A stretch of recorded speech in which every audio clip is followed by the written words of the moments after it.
All right, today what we're going to do is we're going to think outside the box. You know what the problem is here's a picture of it, traffic congestion in America today.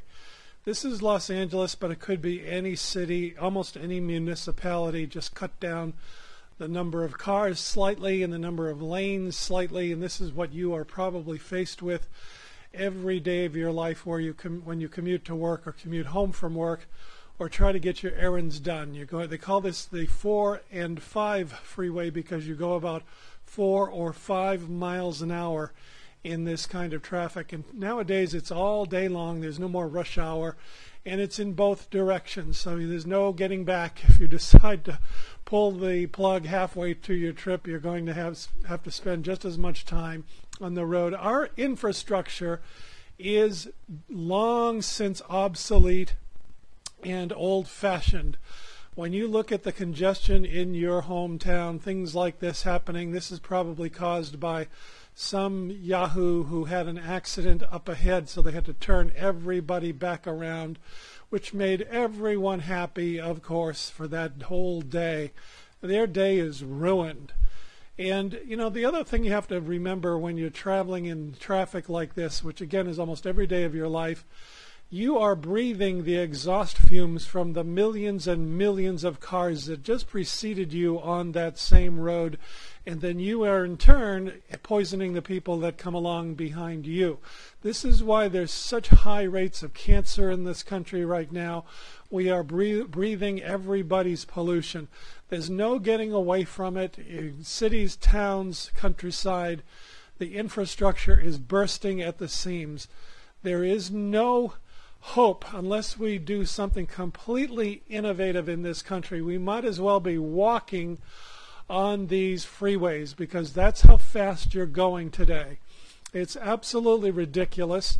If we all turned in our cars and walked and rode bicycles on the freeways, we would actually get more productivity out of the American economy right now. Sounds absurd, but it's absolutely true. So what we have is a solution for electric cars where the roadway is part of the propulsion system. We don't have millions of electric cars on the roads today because of one stumbling block that they all have, and that is batteries.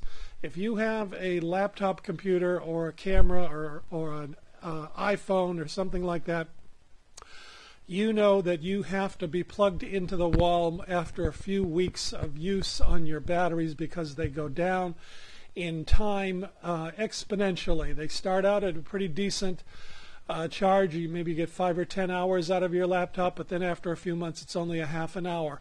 That's the problem with batteries. They do not last long. Electricity is actually not meant to be stored, and that's the basic problem. That technology will not improve in our lifetime. We have to actually throw away the batteries and think outside the box. A car that is constantly charged by the roadway beneath it is the only answer. And we have a solution where the roadways are about half the cost to build as our current roadways because the vehicles are lighter. They're half the weight of a gasoline-powered car.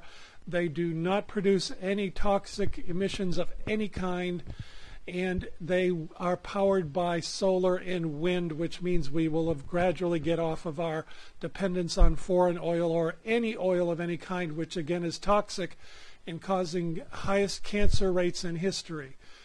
It's also causing the petroleum industry is also causing the planet to die slowly as we poison all life forms around the world. Fish are dying, the reefs are dying, and this is what we depend on for breathing. All the oxygen is created mainly by creatures in the sea. As we kill the oxygen, reduce the creatures in the sea at the rate we are doing, we are gradually suffocating ourselves because they cannot produce oxygen. So we have to turn, it's all based on hydrocarbons, coal and oil, poisoning the atmosphere and then gradually the oceans upon which we are all dependent. So we have to change our ways, and the only way to do it in a reasonable way that will also stimulate the economy and keep everybody working is to convert our whole infrastructure to electric powered cars, but in such a way that we eliminate batteries so that the vehicles are lighter. They will cost under $10,000. The roadways will be a breeze to construct and to travel over because there will be no congestion, there will be no toxic fumes, and we get around all of the congestion by putting people farther up in the atmosphere. Another key feature of ours is to use the multi-level system that we have in mind so that there's not just one flat horizontal plane but dozens of planes upon which our electric vehicles can move. We hope you enjoyed this. We can't tell you too much because of patent problems. If you will get behind this, help make this video go viral, this can actually be done, and all we have to do is start thinking outside the box.